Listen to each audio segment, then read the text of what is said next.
Unfiltered, uncensored, and unapologetic. This is the Retail Warzone podcast.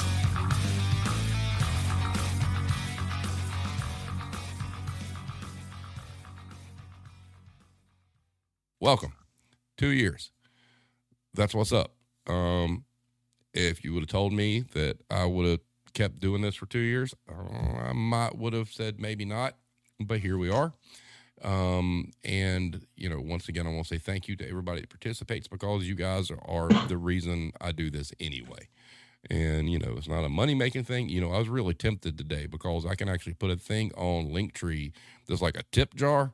And I'm like, nah, I'm not going to do that.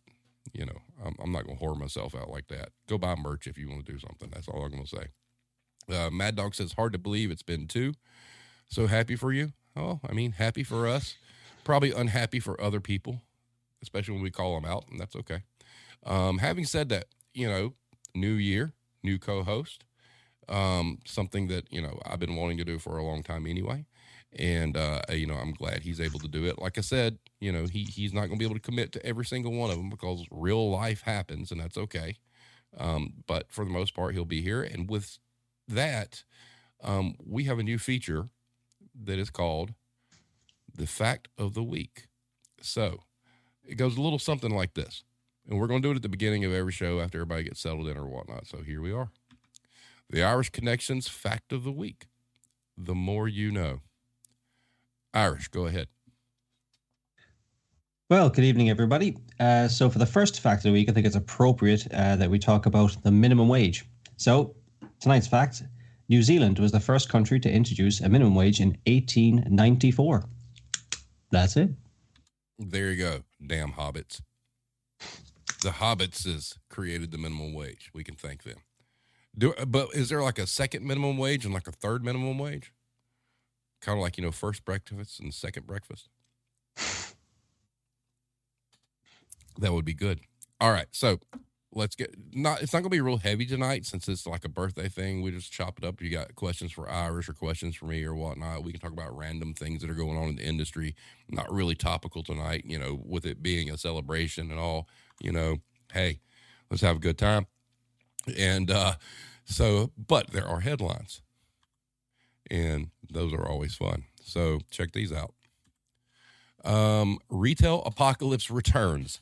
Interest rates, lower consumer spending, and inflation spark a fresh wave of distress. Ooh. Retailers try to curb theft while not angering shoppers. Hey, anger the shoppers. The more we anger the customers, the better off I am. I like that. Just piss them all off. Shoppers to face fresh price hikes as stores and suppliers pass on cost.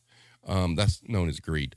Amid food inflation, more shoppers turn to dollar stores for groceries, which is one of the most unhealthy and rip-offs, by ounces and pounds and whatnot out there. So that's a terrible thing to see. Yeah, their business is going to go up quite a bit, but it's not really cost effective and, long term.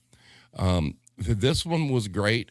3 ways to address frontline employees' pain points to reduce churn. Not shocking. One of those 3 ways had nothing to do with pay.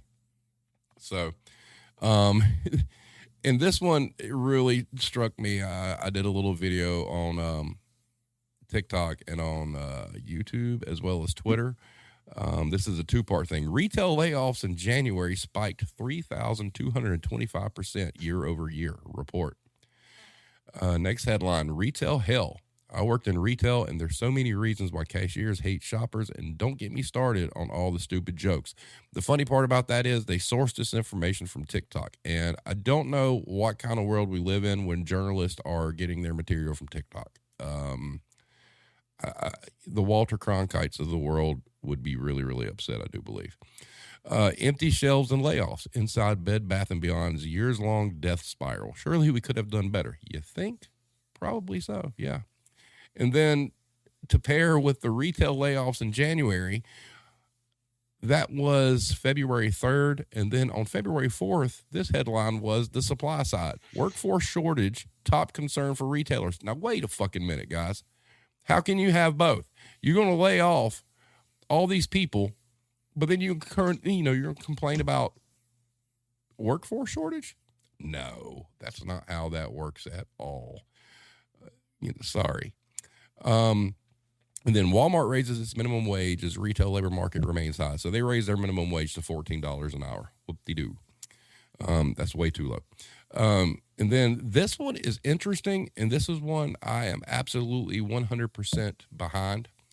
Is it time for retailers to pay their managers overtime? And that might be a good topic to discuss tonight as well, because there was a time when Obama was president where he had actually passed legislation, or it might have been an executive order, I'm not really sure, to where managers, if you worked over 45 hours, you got overtime.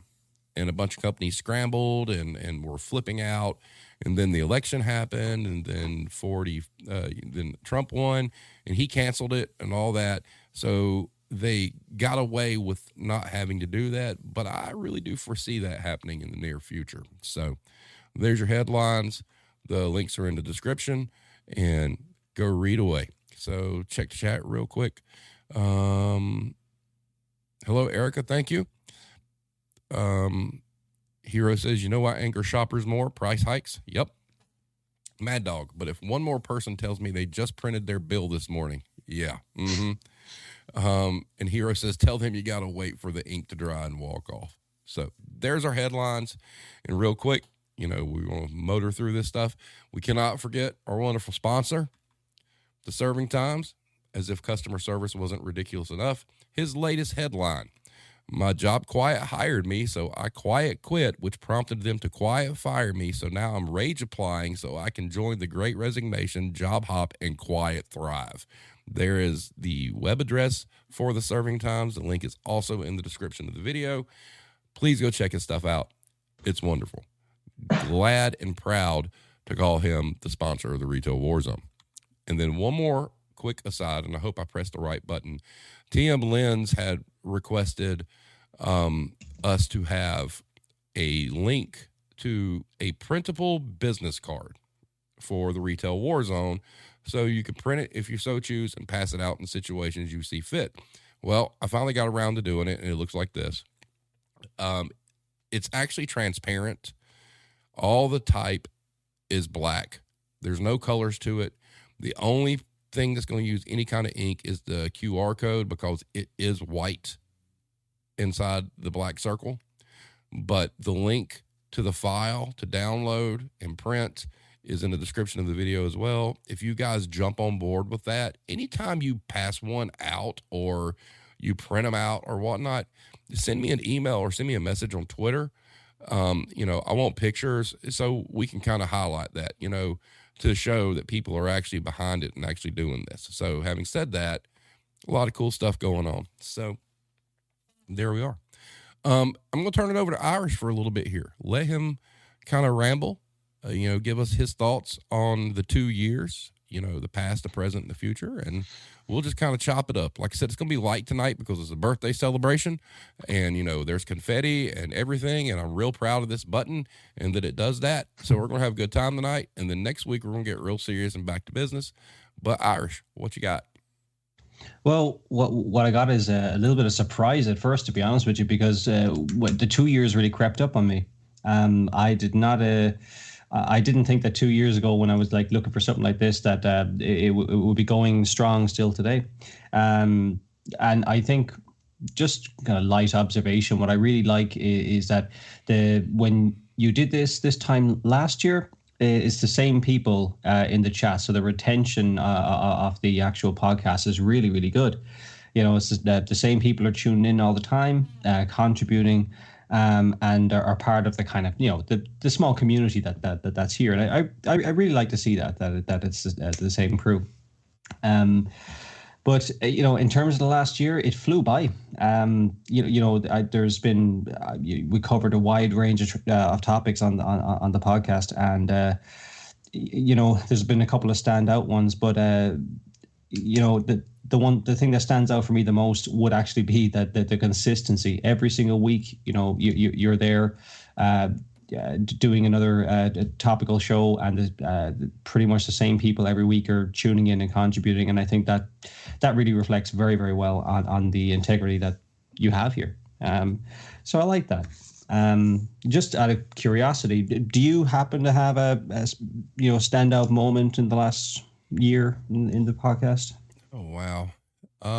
From a music standpoint, I was really proud that I was able to get a hold of Shauna Potter, because I think she's actually a fantastic vocalist, and it's cool to be able to kind of cross over and have somebody that works in the music industry, be present for this, even though she advocates for a lot of different things. That was pretty standout. I really did enjoy one of the more recent ones when we talked about the hiring managers. I think that's a very important topic. Overall, for the entire body of work, I mean, we should all be extremely proud and thankful that we were part of the Justice for Evan promotions, and the fact that I got to interview his ex-girlfriend, and having the organizers on and whatnot. I mean, that's powerful stuff. And when you look at how this thing started, and you look at some of the guests that we've had, I mean, really and truly, we probably didn't have any business getting some of these people. I mean, we had Dr. Jerry Carbo, which was great. We had, Senator Jeff Brandes, who did not have to give us an ounce of his time and dedicated 30 minutes and, kept his word and was here, Pete Whelan. And then a lot of the great people that we've met, like Adam Cott, Stephen Petrovelli, those kind of things. I mean, it's been interesting to me to see that we've been able to get people in here that are knowledgeable in their field. When we had the economist, his name escapes me at the moment. We've done some really cool things, and this is and absolutely Matt Mitchell. I cannot believe I forgot that. That was a personal thing to me.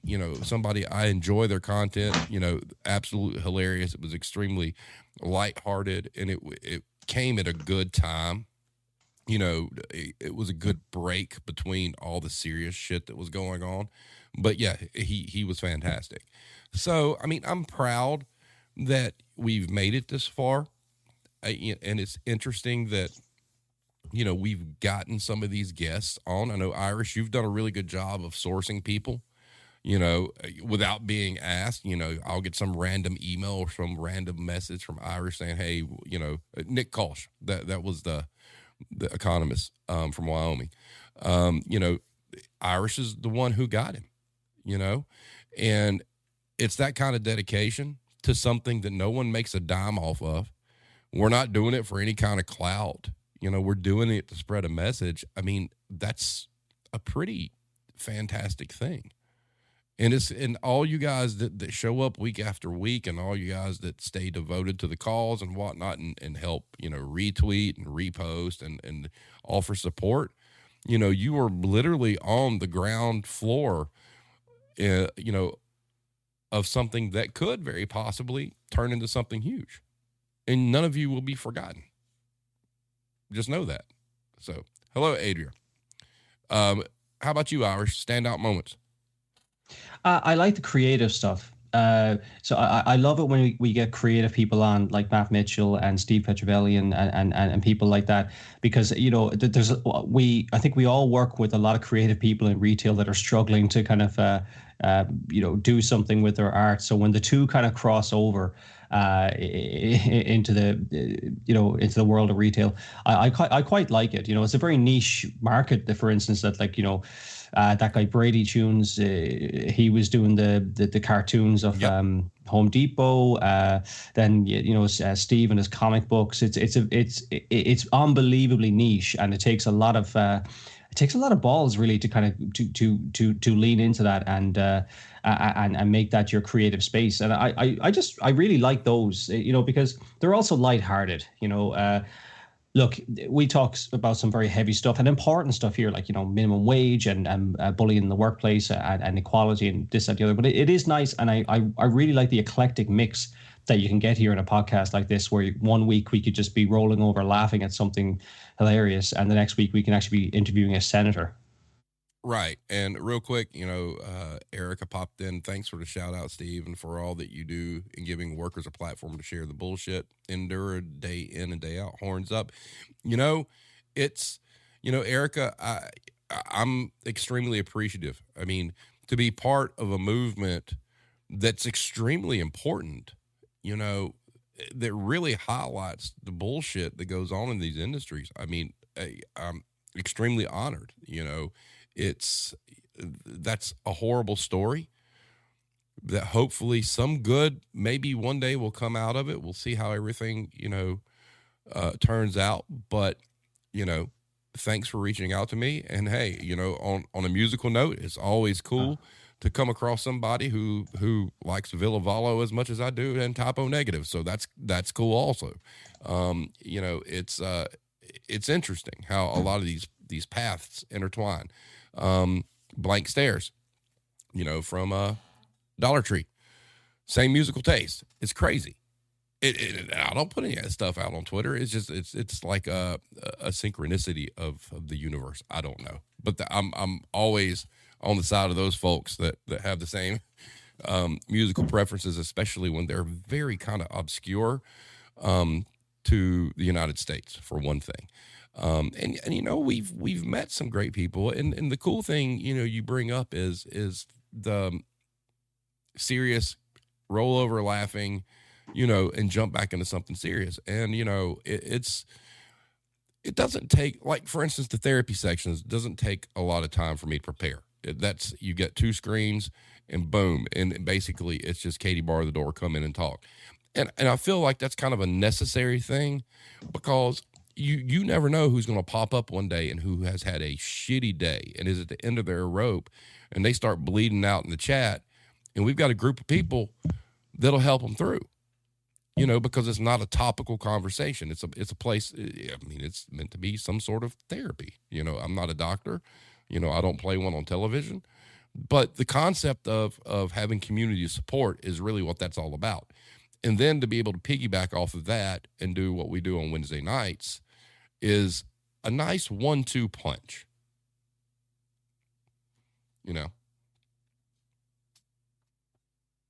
Your thoughts? Yeah, sorry, Steve. That unfortunately the internet has not been kind here. My call dropped there for a minute. I had to reconnect, so that may happen again.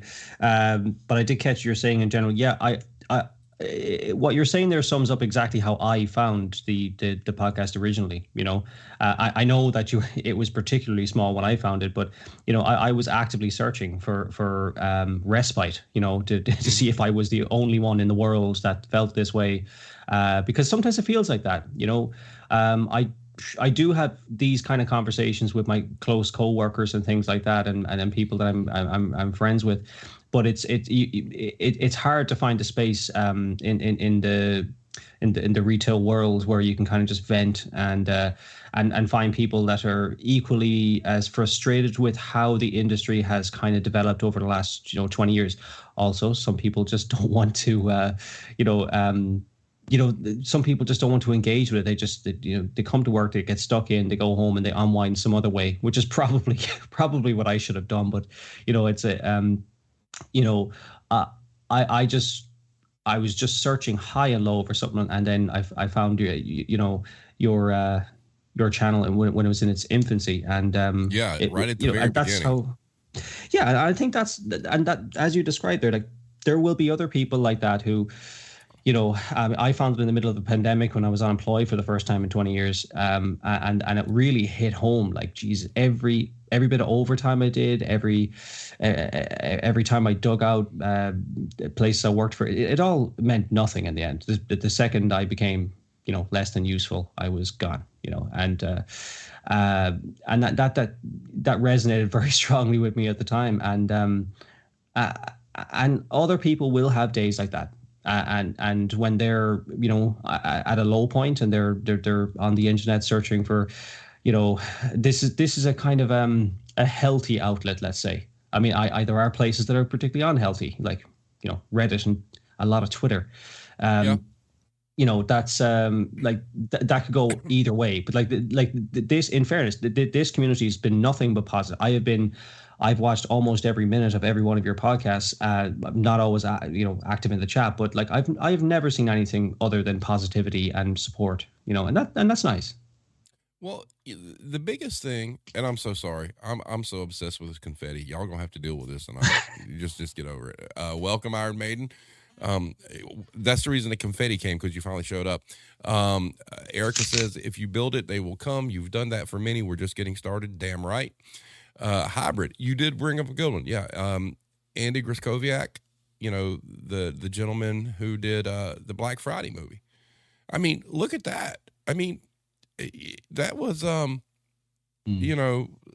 stellar shit. I mean, dude made a movie with Ash from the Evil Dead. I mean, that's impressive shit we had going on there. And that was just reaching out. Now, the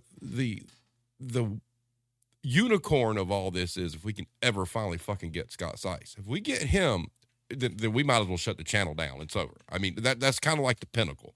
And I do want to go back to what Adria said. Agree. I love Blame Tag serving times. See, and that's the thing. It was, I met Blame Tag over memes, and here we are. We wrote a Christmas song. I mean, that's what makes all this cool, and all how we intertwine, and there's all different things that we have in common. I mean, it's interesting. And, it is community at its finest, and it's community building at a very macro level. It's, that's why I don't get hung up on numbers. Fuck it. I don't care. I'd rather have, if all I can have is 12 to 13 people watching when we're live, that's better than 0. And I'm not going to sweat it, over that, because, on my side, I see all the statistics from the replays and from the actual audio, and guys, to let you know, the audio does really, really well. And I do take that and I do chop it up. I do cut the intro out and all that other mess, and anything that I feel like needs to come out, because it's just like wasted space. But the audio does really, really well. And I mean, it's like in well over 30 countries. I mean, there's some bizarre shit that goes on the audio side. But hey, that's cool. Whatever. If somebody in Singapore likes what we're doing, rock on. And I don't care if it's just one person. Cool.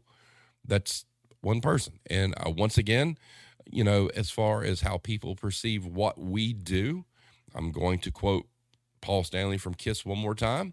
If you love us, that's great. If you hate us, that's fine too. If you're in the middle, get the fuck out. And that's how I look at it. And there's so many people that make content and whatnot and get hung up on numbers that they'll beat themselves up. Man, I don't care. We've met great people here. And as long as those great people keep showing up, cool, it's worth it. Don't care if it's 5 or 15. If more great people come on and it gets bigger, that's even better. But for what we've got and the people that are in the circle, we have a great circle of people. We really, really do. Maiden says, haha, after I did the confetti. Mel says, can't keep a straight face with all this confetti flying all over the screen. I know, right?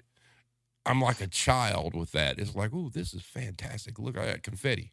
It really is. Hybrid says it's all about the memories. Yes, and Hybrid, yes, Mad Dog did bring you along. And that's cool. Adria says it was the bingo card that first caught her attention from Blame Tag. That is correct. Iron Maiden says it's all about having a safe and fun space to share, and we all appreciate it. I appreciate all of y'all. And Blame Tag says, LOL, that's me with the numbers. Don't worry about the numbers, dude. I'm telling you, just let it happen. Don't do it. I was telling Irish, we've been bouncing between 357 and 359 YouTube subscribers over the past 2 weeks. Like it went up to 359, then it went down to 358, then it went back to 359, then it went to 357. Whatever. I don't care. If you don't like it, fine. Don't watch. I don't give a shit. Like I said, it doesn't, I'm not getting paid on it. So it's not like you're hurting my pocketbook, right? So don't want to watch, go watch something else. I don't care. So what you got, Irish?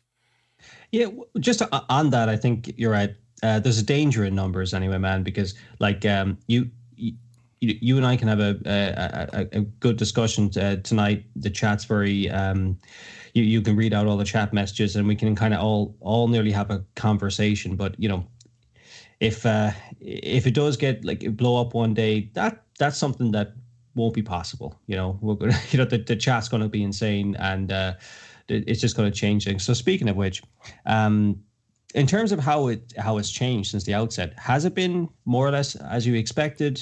Did you think it was going to last as long, or you know, just what are your thoughts from the beginning? Well, you know, I started all this because I really felt like that, you know, being a manager, store manager for so long, and in taking part in all the things that we read about how managers treat people, because you're trained to and you're threatened with your job if you don't. You know, I always meant this to be kind of like my confessional, you know, my cleansing of my retail sins, but at the same time advocating for people because I understood what they went through. Now, one thing I want to say real quick, what was it? Mel said, I've known Blame Tag a long time from another Twitter community. One day he said, come join this retail family. I've loved it. Well, thank you. And we love that you're here. We really do. But Hero will tell you that I'm notorious for if I'm drilled in on something, I'm drilled in on something. And you know, this is something my interest hasn't waned, you know, as we continue to do this. It's not like I dread a Wednesday or a Monday, you know, and I don't, this sounds kind of weird. It kind of sounds like having a job, but it's not a job, you know, because you've committed to do things and you keep up with your commitment. But no, I mean, it's something I believe in, and I've done enough research to read. I mean, look, you know, I've got children who want to be YouTube famous, you know, for video games and all this other stuff. And that's fine. That's fine. If they are one day, that's cool, you know? But you do enough research and you start looking at, if you do focus on numbers, especially in creating videos and doing long form things like this, it takes 3 to 5 years to really hit a number that people would consider impressive. We're still babies at this, man. I mean, you know, we're crossing into year 3. You know, year 3 is the year where, you know, we should see some elevation towards the end of it, but I don't worry about it because I don't have a goal. It's not like I sat down one day and said, okay, after year 3, if I don't have X amount of subscribers, I'm quitting. No, I don't. And it's been very cathartic for me to do this. And it helps solidify my opinion about not having keys anymore.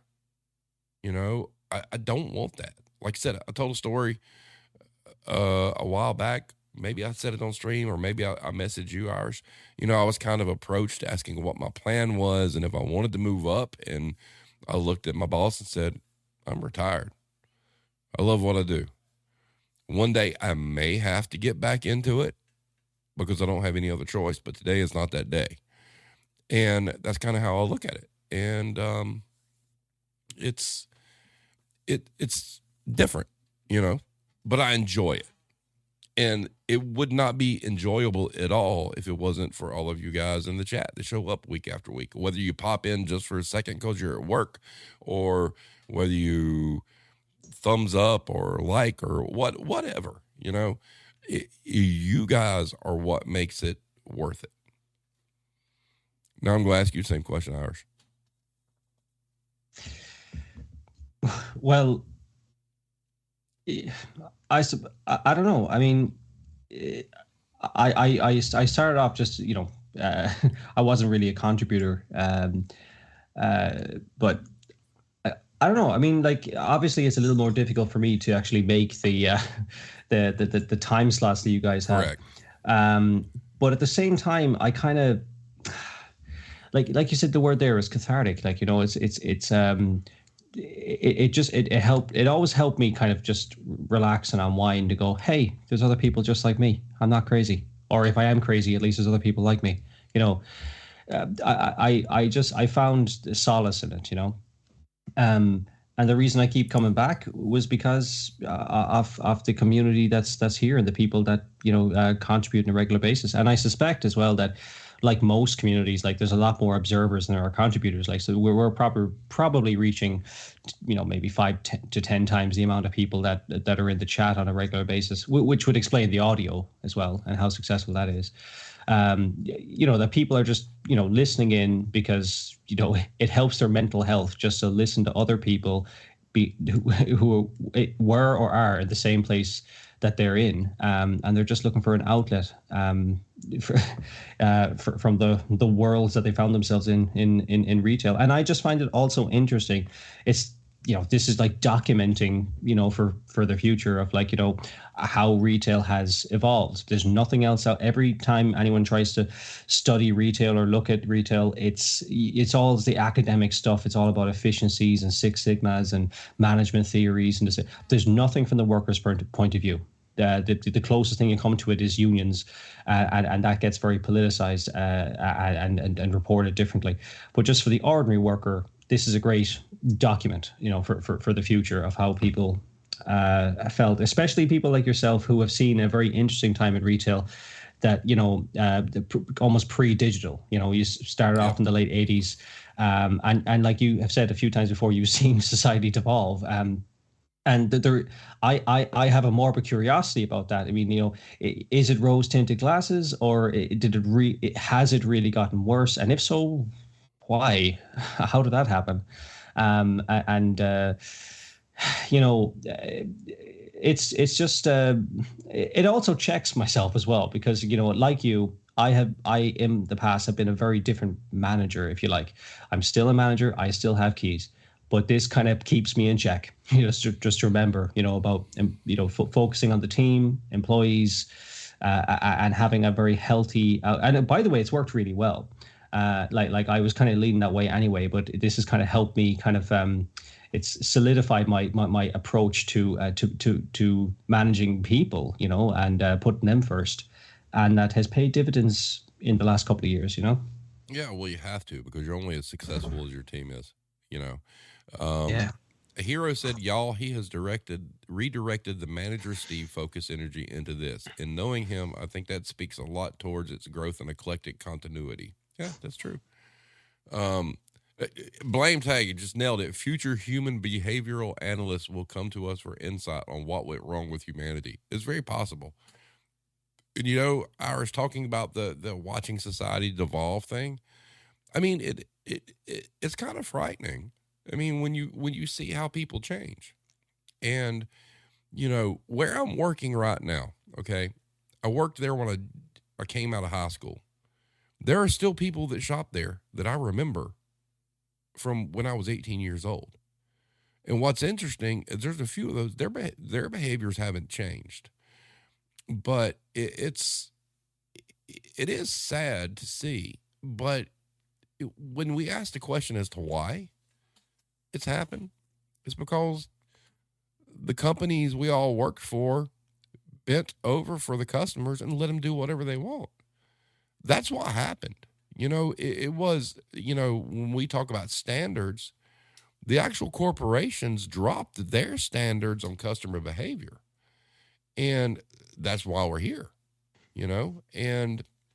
but from a reflective point, it's, Blame Tech says your audio tracks will be historical records. God, that is so fucking frightening. I'm not going to lie.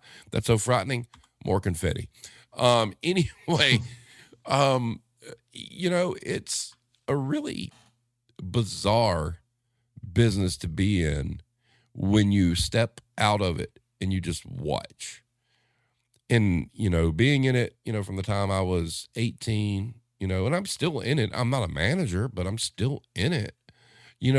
Seeing, that's a lot of years, man. You got to think, when I turned 48, that was 30 years. All right. So, I'll be 53 this year. That's a pretty big, sample size to see. And, there's a lot of people that talk about stuff on YouTube. Like, I'm not going to mention names, but, Iris, we were talking before we came on the show about, some YouTubers, the best they can do with this is they'll find an article. They worked for only one retailer in a management position ever, and it wasn't a big box. It wasn't anything compared to anything we do, and they parrot articles. Okay, that's fine. You've only got that one perspective. But ladies and gentlemen, Steve here was one of those that figured out if you want to make more money than 2% a year, you bounce jobs. I have worked and been a manager for a lot of different retailers in my career. I mean, a lot. 3 to 5 years, I would get bored or burn out, and I would look for somewhere else to go. I've worked drugstore. I've worked music instrument retail. I've worked big box, little box, all boxes in between. So I'm kind of, my qualifications, I've seen it in all these different environments. Craft business, niche businesses. I've seen it all. I don't think there's anywhere else I could work that I could see anything different unless I decided to go to Walmart. And then the only thing you're seeing there is horror, right? I've worked, craft business, drug business, grocery business, mass merchant retail, instrument retail. I've done it. I've literally done it all. And so I have the perspective of seeing all those different customer bases for a decent amount of time. And I can speak to those things because I did it. But then you got these jack-offs who on YouTube spouting off articles, they've only seen one. So, welcome, Throat Punch. Jason says, Walmart is the reason the rest of us have to deal with these customers. Yep. Russell says, it's like being in the 50s. You heard the news on radio, but now there's TV and you can watch it. But the newspaper been around for hundreds of years, correct? Maiden says, sometimes it's easy to focus on your own feelings and not that of your team. That shit happens because you're the one getting the hammer brought down on you. But we all know if you're unhappy, everyone else will be too. Yep. Thank you, Jason. Happy birthday. Oh, more confetti. Tonight is confetti getting. But yeah, and going back to what you said about the people here, Irish, it's important to acknowledge the chat. It's important to me to read out what they're saying, because that's what this is about. And if we were to get big, it would be difficult. We'll still do it, but we're going to have moderators. You can slow chats down and things like that and whatnot. And hopefully one day that will happen. It would be kind of cool to have a bunch of people, like-minded or whatnot, on the chat where we're having to go through, madly trying to read off what they have to say. So I hope that happens. I'm welcome to the challenge because I want to hear what everybody's got to say. So I'll turn it back over to you. Yeah, well, on that, I'd love to hear more from the wider community as well. Like you mentioned there about the audio side of things been heard in 30 countries. I'd love to hear from some of them because, there is that dynamic as well where I'm listening to a lot of stuff that, I may not be familiar with. And vice versa. I presume, when I was listening to some of the stuff that, that's commonplace in the States, it's just jaw dropping. And I'm there like, maybe I don't belong here. Jesus, that's terrible. And then it's interesting how similar some things can be. Like for example, the jokes thing. that was mentioned at the beginning of the chat. Jesus Christ, they're universal. There's the same crap jokes. There's about 10 to 20 of them that the customers use on a daily basis. Oh, you look bored. Let me give you something to do. Oh, just printed this off this morning. Oh, Jesus. It's just over and over.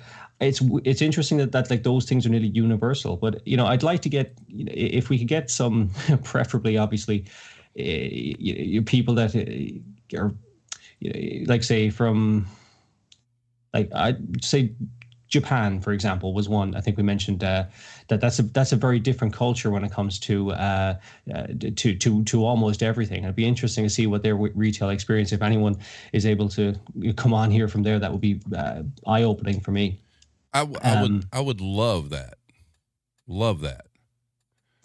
Yeah, or anywhere else. Like it's just it's interesting. Like I remember one of the first times I was on, I think it might even have been Alex that asked me about the 10-foot rule. I never heard of it, and the chat just blew up as few people that were on it at the time. Like, what? You never heard of the 10-foot rule? It's little things like that. Like we don't really have over here that you guys are burdened with. I like it. It's just I have a morbid curiosity about retail and culture and social norms and things like that. And so I'd love to see that spread beyond the U.S. and Ireland, right? Well, true, and like Hero just brought. So we got Cranky, and Cranky, that's right, Cranky's in Canada, and then we got you. And to her point, she says, "Yeah, hearing the similarities between American customers, Irish customers, Canadian customers is kind of eye opening. It really is." And I would love to be able to get more input. I'd love to hear British customers, more customers from the UK, but obviously, time zones are an issue. And that's the thing. Mm-hmm. I really wish, guys, if you could ever do me a favor, outreach is a big thing. If you have an internet friend that is, somewhere that they may be able to participate, I mean, it'd be great. And that's why, like the printable gift card, business cards, it's kind of important. I would really, I don't know how we could do it, but it'd be really interesting to figure out, okay, so all these different people in different places have printed out these things and cut them out on paper and passed them out. It would be an amazing thing to track, like what did it do? Did we get people here? I mean, it would just be interesting to see. And I really look at it kind of like what musical acts have, especially indie acts. They've got street teams. They got, groups of people in, different cities that go spread the word and put flyers up and all this sort of stuff. The outreach is what's really important because we're missing a lot. We're missing a lot of stories. We're missing a lot of other input because we just haven't found them yet. And that's the key going forward is there's going to come a point in time where we're going to have to go find them. They're not going to find us.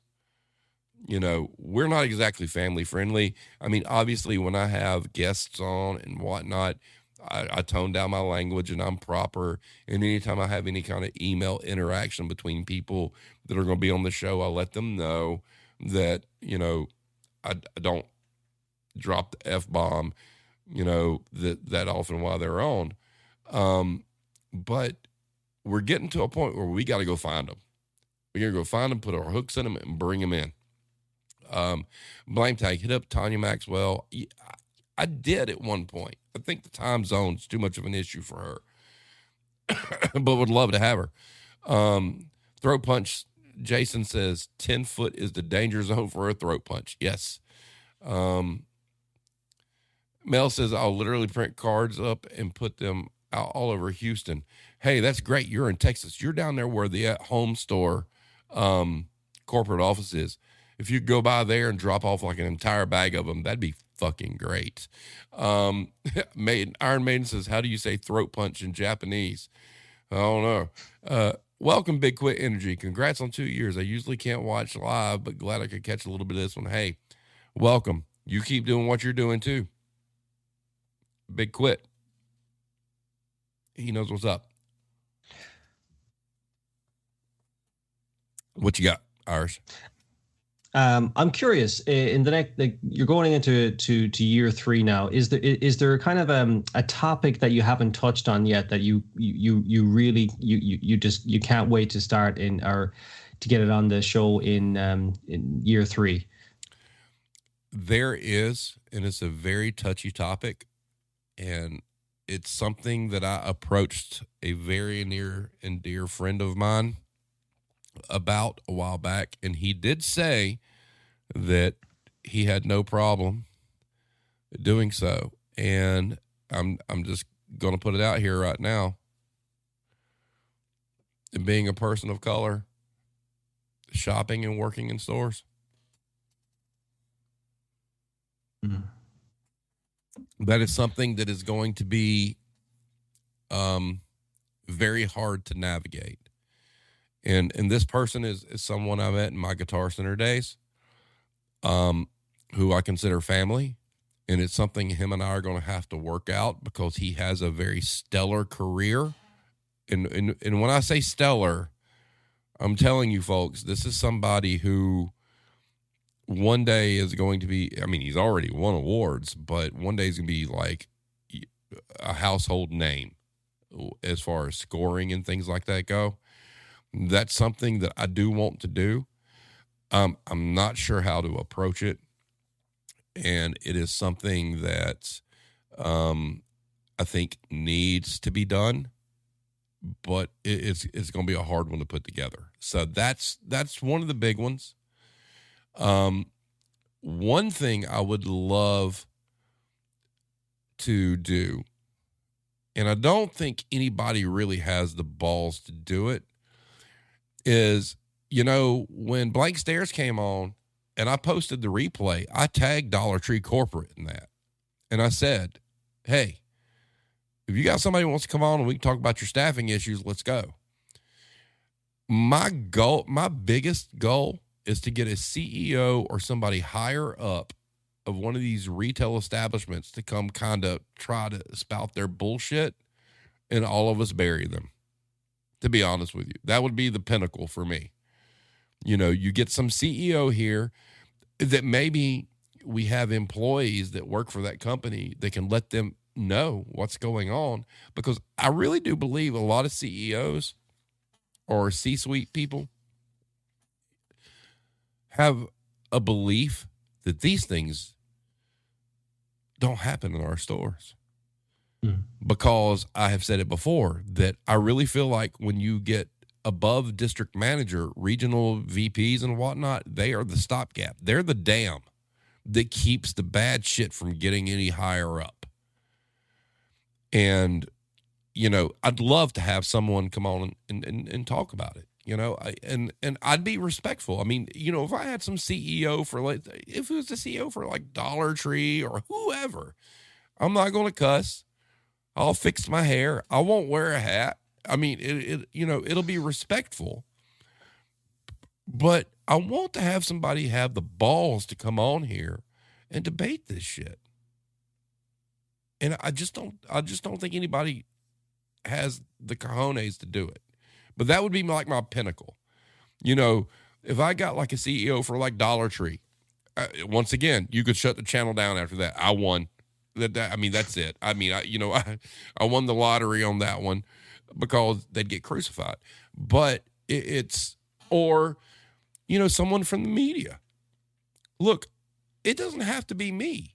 If someone from the media, like your big network, CNN, NBC, ABC, CBS, whatever, if they see me or they hear you, Irish, or they see somebody in the chat that they want to bring on national television to talk about this, then do it.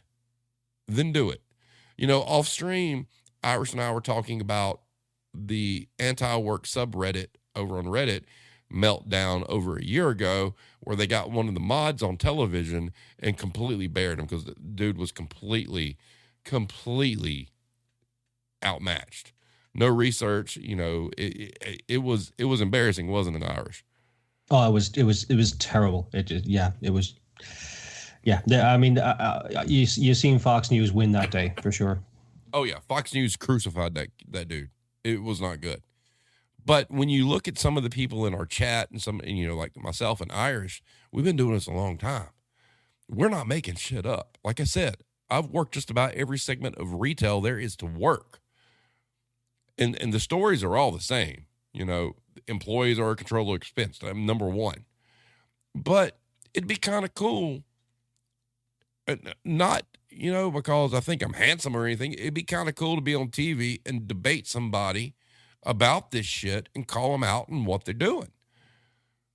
That's like my ultimate goal for this. It doesn't, like I said, it doesn't have to be me. It could be anybody in the chat. Hell, if somebody sees blame tag shit for the serving times, hey, I don't care. But the media does such a shitty job on blaming the workforce. Come on, I'll go. Let's go. Let's talk. Ain't scared. And I'm not going to dress up for you, and you're going to get the fucking hat. You're going to get what you get. So let's go. But let's see here. What we got in the chat. Hybrid says, don't think I won't piss in someone's Cheerios to get a CEO on. Do that. If you can, I'll take that one too. Fine. Russell says, nah, that's DMs. Mine at the store now will literally go around and talk to everyone in the store. He's great. No, it's not the DMs. The DMs do let shit slip out. It's RVPs who stop it. Know this from experience, firsthand. Maiden says, claws out of the paws for that one. Damn right. Fangs out. Not claws. Fangs out. Blaine Tech says, I like posting serving times on Anti-Work so someone can explain satire to me. Man, Blaine Tag, I love the fact that some of the shit you post and the comments you get, it's like you really wonder what kind of brain trust is over there. They're trying to explain to you what satire is, and you fucking wrote it. Amazing. Amazing. The fact that some people think you are actually, 100% top of the line journalist and think that it's satire, it says a whole lot. Eric says the media likes to worker blame, like victim blame. They sure as fuck do. Exactly, Blame Tag. Anti-Work takes the articles completely seriously, and there's always one guy who explains satire. Isn't that amazing? Just amazing. Because I've never read one of your articles, Blame Tag, that I did not realize was satire. You are a top-of-the-line journalist. That's why they hate it. They don't understand that. What's the comment? Sometimes truth is stranger than fiction. You blend that line. Yeah, those articles are absolute gold. I do think, that's definitely something one day that's it's going to be looked back on fondly, and there's a very good chance at some point that one of those articles is going to blow up, for sure, just because the quality and the content and at the rate that that Blame Tag produces those is phenomenal. I don't know how he gets the energy to do it and work retail. You're right. And I have to do this because I'm a child. Hold on. There we go. Confetti for the serving times. But anyway, but yeah, but that's the thing. I mean, I think all this is great. I mean, I really do. And it's interesting. Hey, look, you see all these graphics and stuff I do. Now, look, I'm not saying I'm a graphic artist, okay? I'm not saying that what you see here is like epic, okay? But would you guys know that I had no idea how to do this shit until the January before I started the podcast? I had no clue. I'd never worked with Photoshop. I use GIMP, which is like the ghetto free Photoshop. But I had no idea how to do this at all.